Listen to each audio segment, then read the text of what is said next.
Greetings, Lighthead here, and today I make a quick but heartfelt nod to the cool guy. The guy who saunters around wherever he is and is given free stuff just for being so damn cool. The guy who drives flashy cars and drinks fine wines and is basically James Bond. Endless degrees of cool higher than most mortals. This guy is the man. This guy is the legend. This guy is seriously hung. I speak, of course, of MMA. Yes, MMA is the GOAT! And for the 5 of you out there who still seem not to know what GOAT stands for, it's greatest of all time. Let's drop it now, please. For years, we had to be content with boxing, slow intros, hype, allegations of backroom deals, etc., or wrestling, as they say in the colonies. The fake version of fighting in which romantically ambiguous men would parade around in disturbingly small briefs, pretending to hit each other. And for all you wrestling fans out there, yes, I know the skills are real and it's not an easy job and is replete with injuries and so on. It takes a tough man to do that job, and that's absolutely fair enough. But that doesn't make it any less theatre. Years of barren combat, the same faces, names, moves, it became so stale, like a loaf of mouldy bread. And then, as if from nowhere, came the long, knobbly baguette of MMA, bristling with exotic delicacies and spices, elbows, knees, locks. Oh my! It gave us the horn all right, and we haven't looked back since, because why the hell would we? It's suffered from the occasional scandal.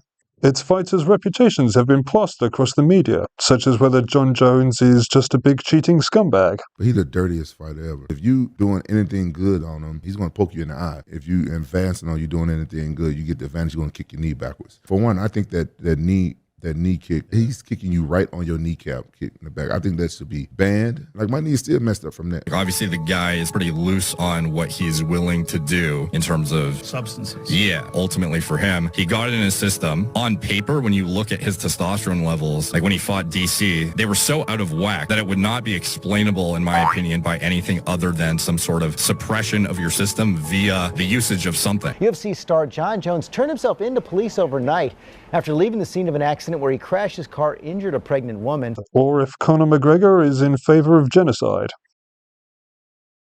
They should be ashamed of themselves! Perhaps, but these things really haven't slowed it down at all, because look, it's still going. Still entertaining us with a wealth of proper fighters and clowns alike. Get what you want, you don't. Fighting. The only brand in which such fantastical characters can actually exist. Except possibly for basketball. And obviously wrestling's Ric Flair, which my subscribers will know I have a penchant for because he's my favourite wrestler of all time, and therefore the greatest of all time, regardless of what anyone else says, and if you don't like it, then you know where to shove it. And this is just an observation, so I'll whisper it to you.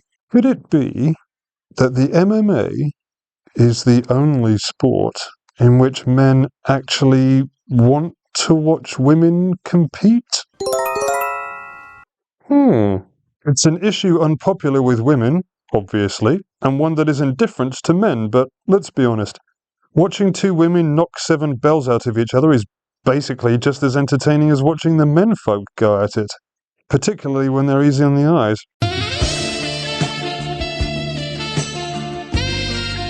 That's right.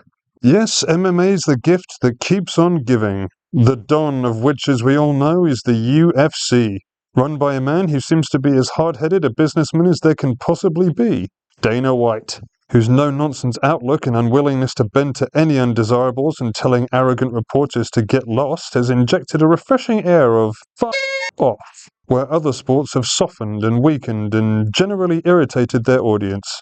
A man who is obviously not the least bit concerned about highlighting who has a bad attitude and what will happen to them if they don't get it sorted sharpish. That he was allowing Priscilla to be a warrior. What do you think about that statement? I think it's disgusting. I think it's disgusting. I think he's disgusting, and I never want to see him reffing ever again. For that idiot to say that he gave her the opportunity to be a warrior, no, you moron. You're in there to protect her from herself. He makes me sick. That guy has no business reffing fights, and I promise you, you're not going to see him again. After beating Tito Ortiz at UFC 148, he didn't even let the judges read their decision before leaving the octagon. When the announcement was made, he then returned and very bizarrely ruined what should have been Tito's retirement speech by interviewing him, making for one very awkward moment. I said, well, next time you're upset and disappointed about winning, do it in the back. You leave the octagon before the decision is called in the fight that you want. Are you out of your mind? And then he grabs the mic and starts interviewing. I'm not done talking to Forrest yet. I met him out back in the hall. I said, what are you doing? What's wrong with you? Are you mental? Get your hand raised or Tito's hand raised. Do your interview and go. If you're bummed out, do it in the back. And if you're bucking for Joe Rogan's job, it isn't going to happen. That's Joe's job. Put out a statement that saw him have a total field day at Elite XC's expense. The scumbag promoters behind the scenes went in and paid him to not go to the ground. They paid him to stand up. You know why? Because they thought that Kimbo Slice was going to viciously knock him out. That's illegal. Kimbo Slice sucks. Like I've said now for the last few months, this guy can't fight, and he got knocked out in 13 seconds. Got these boxing scumbags coming in and trying to fix fights. It's unbelievable. The UFC doesn't play around. Oh no. The UFC takes no prisoners. And why the hell should it? It's the GOAT! What you wanted at all. Ultimately, I would advise the directors of other sporting entertainment to take a leaf or two, or even 3 out of the pages of the MMA, because let's face it, they're falling behind. You know what my man Joey Swole would say? You need to do better. Hit them where it hurts, Joey. People like hard-hitting combat. They like real fighters. They like no-nonsense attitude. That's why it went from being a niche sport to the GOAT! Stop me if I'm saying that too much, won't you? And it deserves to be. Dynasties rise and fall. Currencies are printed and blow away. Languages change as inevitably as the seasons. But one thing that has always remained since the beginning of human civilization is combat. It's not going anywhere. And neither is MMA! Like and subscribe?